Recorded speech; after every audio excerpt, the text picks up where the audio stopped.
Kaum muslimin sidang jamaah Jumat yang insyaallah semoga Allah Subhanahu wa taala senantiasa merahmati kita semua. Kembali kesempatan ini mari kita bersama-sama memuji kebesaran Allah Subhanahu wa taala, mensyukuri atas segala nikmatnya. Alhamdulillah, pada Jumat hari ini kita dapat kembali berkumpul untuk mendekatkan diri kepada Yang Maha Kuasa Allah Subhanahu wa taala sebagai tanda bukti keimanan dan ketakwaan kita semua. Tentunya tidak ada harapan lain dari ibadah yang kita laksanakan dari pekan ke pekan kecuali kita hanya mengharap ridha Allah.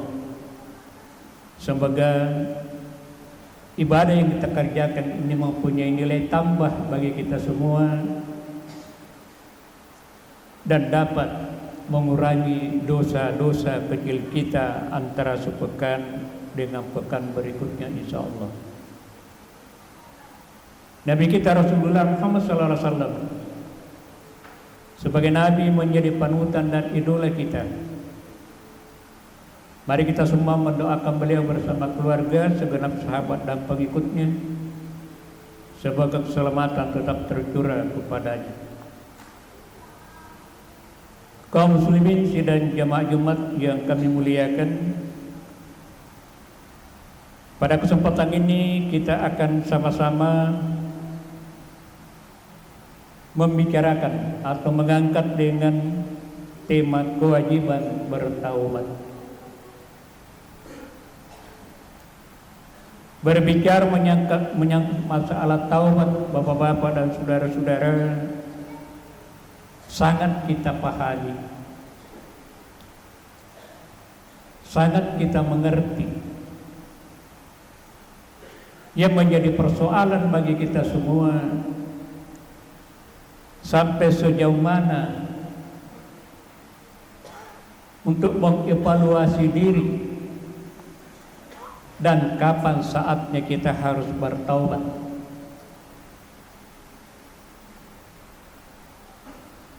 Jauh-jauh sebelum Al-Quran diturunkan oleh Allah Subhanahu wa taala, kita sepakat bahwa dipastikan manusia di muka bumi ini pasti banyak berbuat dosa, apa dosa besar atau dosa kecil. Makanya Allah Subhanahu menyiapkan jauh-jauh sebelumnya perintah kita bertobat. Sebelum lahir manusia di muka bumi ini, Allah sudah tahu bahwa pasti banyak manusia yang membangkang, banyak manusia mau melanggar, banyak manusia yang tidak mau patuh dan taat terhadap agamanya. Dalam Al-Quran banyak sekali ayat bapak-bapak dan saudara-saudara yang menjelaskan tentang taubat. Tadi kami bacakan ada 4 ayat yang memerintahkan kita untuk bertaubat. Kaum muslimin sidang jamaah Jumat yang kami muliakan, apa itu sebenarnya taubat? Taubat adalah salah satu amalan yang sangat penting dan mulia dalam Islam. Taubat adalah berarti kembali kepada Allah Subhanahu wa taala dengan meninggalkan dosa-dosa dan kesalahan-kesalahan yang telah kita lakukan serta berusaha memperbaiki diri dan tidak mengulanginya lagi. Sekali lagi kepada saudara-saudara, taubat adalah berarti kembali kepada Allah Subhanahu wa taala dengan meninggalkan dosa-dosa dan kesalahan-kesalahan yang telah dilakukan serta berusaha memperbaiki diri dan tidak mengulanginya lagi. Arti lain, taubat adalah bukti dari keimanan, kesadaran dan kecintaan seseorang hamba kepada Allah Subhanahu wa taala yang senantiasa mengharapkan rahmat dan ampunan dan redanya. Kaum muslimin dan jamaah Jumat yang kami muliakan, kami akan mencoba makna taubat yang kedua.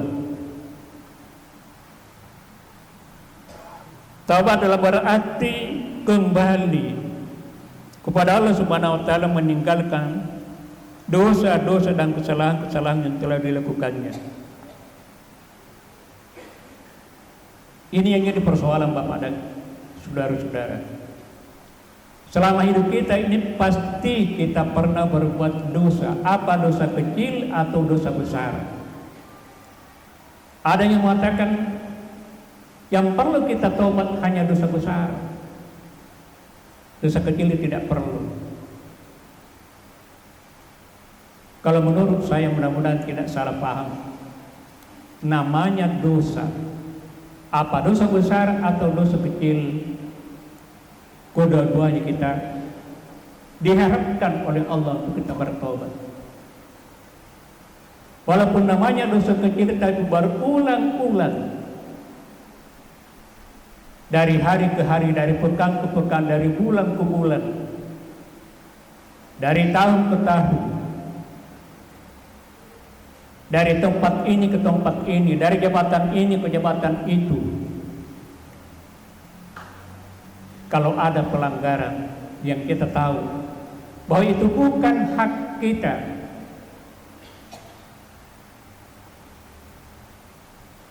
tidak perlu kita lihat ini adalah hanya dosa kecil. Ada orang mungkin berani mengatakan dosa kecil itu cukup dengan air wudu, dosa kecil itu cukup dengan salat Jumat dari Jumat, dosa kecil itu adalah dengan puasa dari Ramadan ke Ramadan, sudah selesai. Nanti dosa besar baru kita bertaubat. Tolong bapak-bapak dan saudara-saudara, mari kita mengevaluasi diri.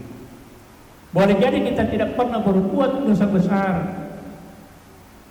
tapi dosa kecil kalau dianggap kecil, rutin, dari satu kesempatan ke kesempatan yang lain, dari satu tempat ke tempat yang lain.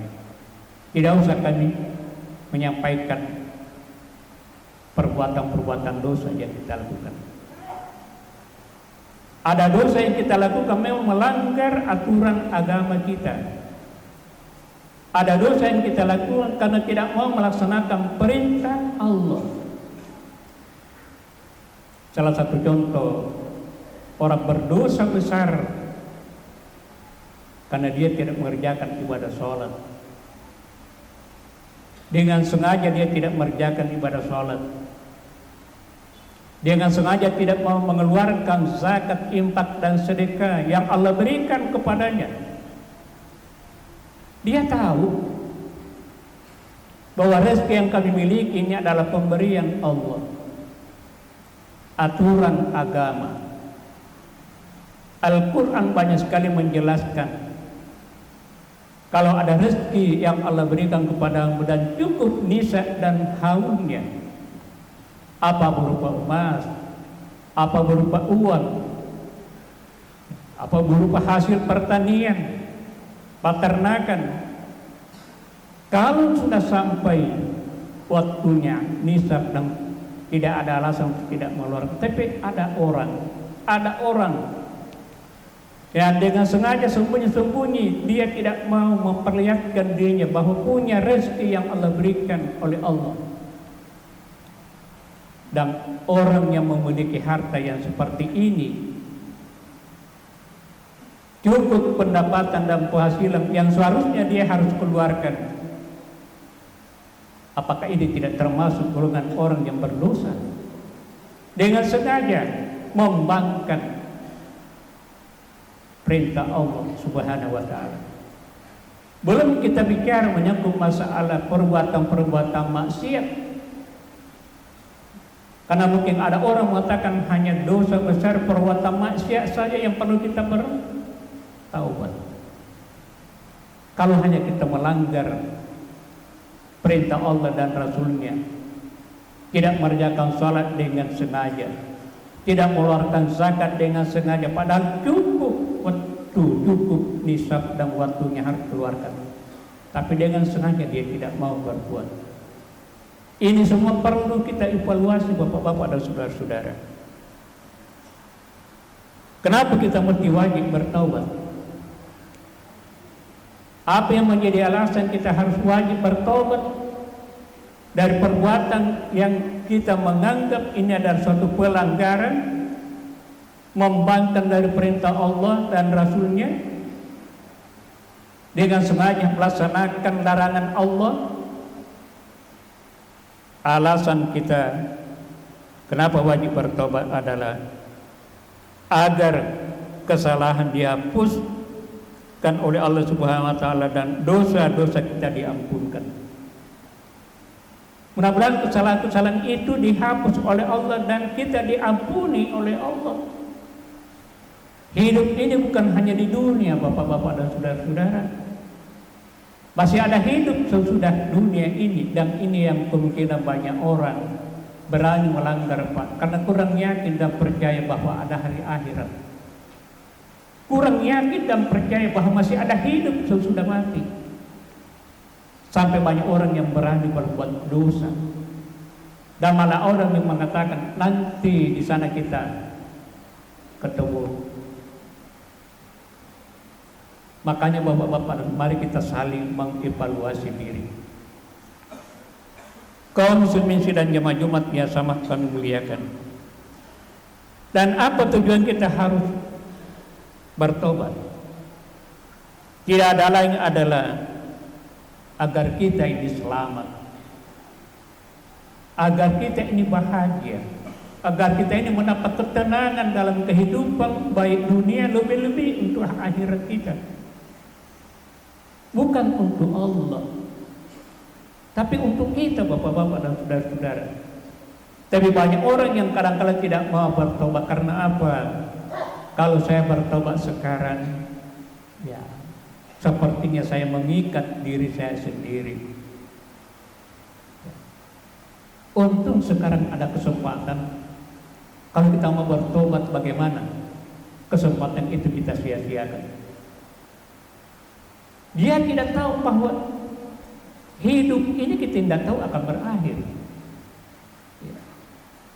Disangkanya bahwa hidup ini sesuai dengan perhitungan kita sendiri. Padahal Allah sudah menentukan hidup kita ini akan seperti apa, hidup kita ini akan berakhir. Tapi banyak orang, mohon maaf, banyak orang mengatakan, kapan lagi? Kesempatan ini kita harus berbuat. Kaum muslimin dan jamaah Jumat yang kami muliakan. Dari ayat-ayat yang kami bacakan tadi bapak dan saudara-saudara, salah satu diantaranya surah An-Nur ayat 31. Rasulullah sallallahu alaihi wasallam menyampaikan kepada kita, wa tubu ilallahi jami'a ayyuhal mu'minuna la'allakum tuflihun. Bertobatlah kamu semua kepada Allah, wahai orang-orang yang beriman. Begitu sayang dan cintanya Allah kepada kita, Pak. Allah menyampaikan, bertobatlah kamu sekalian kepada Allah. Kalau Anda orang beriman, tidak dikatakan di sini kalau Anda orang Islam, tidak. Orang Islam tidak disebut di sini, tidak dipanggil oleh Allah. Yang dipanggil oleh Allah hanya orang yang beriman. Oleh karenanya, Pak, kalau kita mengaku sebagai orang yang beriman, mohon maaf, karena berbicara menyangkut masalah iman hanya kita dengan Allah. 1000 kali kita mengatakan saya beriman kepada sesama manusia, belum tentu sesuai dengan apa yang kita ucapkan yang akan sampai kepada Allah. Yang tahu masalah ini itu hanya kita dengan Allah. Oleh karenanya, Pak, di berbagai macam ayat selalu diawali dengan iman. Ya ayyuhallazina amanu taqullaha wal tanzur nafsum ma qaddamat lighad. Saya ulang lagi ayat ini. Dan hampir ayat ini setiap Jumat tidak pernah kami lupakan. Kalau Anda sebagai orang yang beriman, karena diawali dengan aman. Ya ayyuhallazina amanu taqullah. Kalau Anda sebagai orang yang beriman, bertakwalah kepada Allah. Apa itu takwa? Takwa itu anta mudallah ka'annaka tarahu fa illam takum tarahu fa innahu yaraka. Kita menyembah seakan-akan kita melihat Allah. Tapi kalau kamu tidak melihat Allah, yakin bahwa Allah itu melihat kamu. Dan inilah banyak orang kurang yakin dan percaya. Di ayat lain banyak yang menjelaskan. Surat Al-Kahf ayat 16 mengatakan bahwa Allah itu lebih jauh daripada urat lehermu daripada Allah. Allah itu lebih jauh urat lehermu daripada Allah. Artinya Allah lebih dekat kepada kita daripada urat leher kita. Apa kita yakin ayat ini? Dekatnya Allah, Allah Maha mengetahui, Allah Maha melihat, Allah Maha mendengar semua gerak dan gerak-gerik manusia. Tidak ada yang tersembunyi. Tapi kalau kita mau berbuat suatu perbuatan dosa, lupa Allah itu Maha melihat, lupa itu Allah Maha mendengar, lupa itu Allah Maha mengetahui. Tidak ada yang tersembunyi, Pak. Ini pentingnya, Pak. Mari kita evaluasi. Ya. Dengan keimanan yang ada pada diri kita. Ya ayyuhallazina amanu taqullaha wal tanzur nafsum ma qaddamat ligad. Kalau Anda orang beriman, bertakwalah kepada Allah dan cobalah perhatikan apa yang pernah kamu lakukan. Yang pernah kita lakukan selama ini, Bapak-bapak dan saudara-saudara. Mari kita evaluasi diri. Ada perbuatan yang harus kami bertobat sampai hari ini belum bertobat. Hati-hati Bapak-bapak dan saudara-saudara. Ada beberapa golongan manusia yang tidak diterima lagi tobatnya oleh Allah. Pertama, tobatnya ketika menjelang ajal tiba. Kalau sudah robat ada di kerongkongan baru kita mau bertobat, tidak ada lagi gunanya, Pak. Tobat itu tidak ada lagi gunanya. Maka di saat kita ini masih sehat, masih kuat, wal tanzur nafsum ma qaddamat. Cobalah perhatikan apa yang pernah kita lakukan. Tobat cepat, Pak. Dan tobat itu bukan hanya sekedar ucapan. Tapi di samping kita mengucapkan bertobat, tidak melakukan lagi perbuatan itu selama hidup saya. Itu perlu dinampakkan dalam diri kita. Suatu perbuatan yang dianggap berdosa, kita betul-betul bertobat. Saya akan tidak mengulang lagi sepanjang hidup saya. Yang kedua, ada rasa penyesalan. Kenapa saya lakukan perbuatan ini? Kenapa saya bisa berbuat seperti ini? Dan bertobat semata-mata hanya mengharap ridha Allah.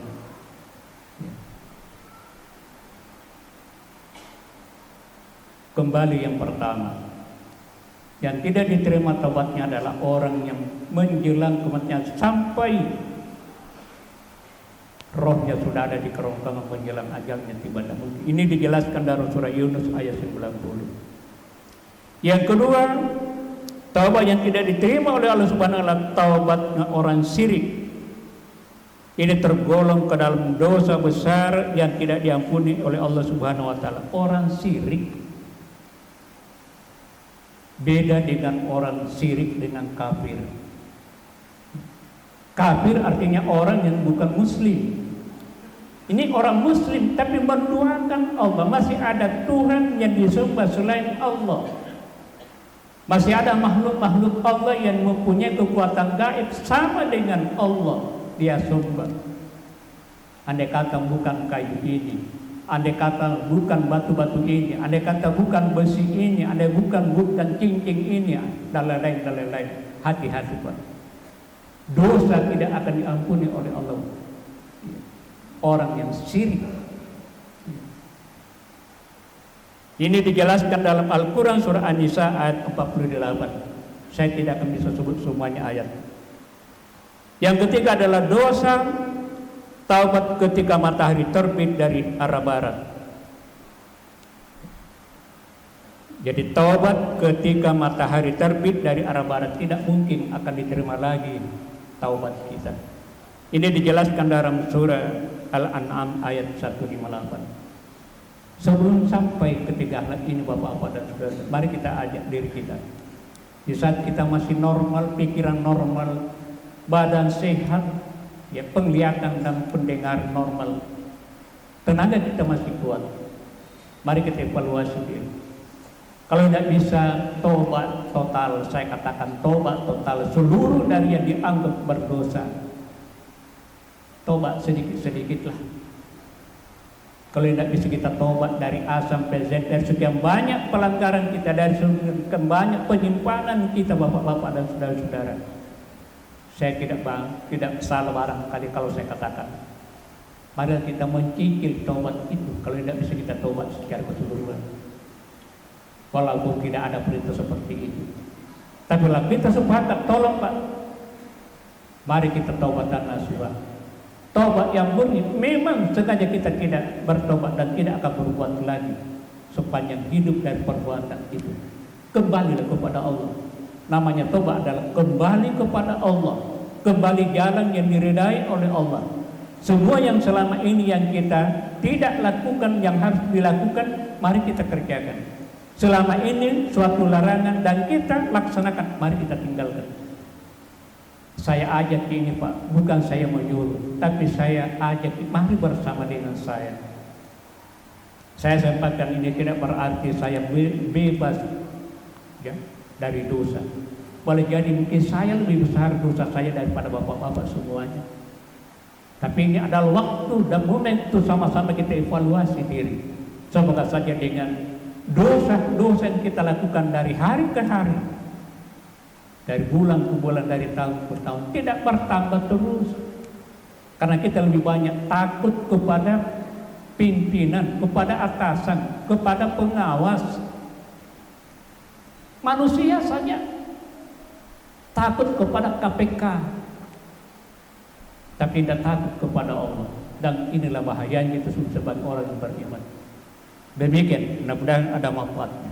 Barakallahu li wa lakum fil Qur'an azim. Nafa'ani wa iyyakum bima fihi minal ayati wal dzikril hakim. Wa taqabbalallahu minna wa minkum tilawatahu innahu huwal ghafurur rahim.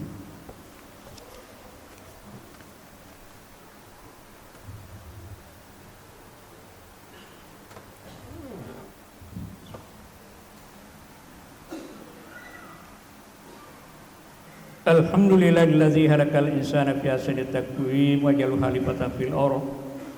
Asyhadu an la ilaha illallah wahdahu la syarika lah wa asyhadu anna Muhammadan abduhu wa rasuluhu rahmatan lil alamin. Allahumma shalli wa sallim wa barik ala sayyidina Muhammadin wa ala alihi wa sahbihi ajma'in. Amma ba'd. Fa ya ibadallah usikum wa iyyakum bittaqwallah faqad fazal muttaqun.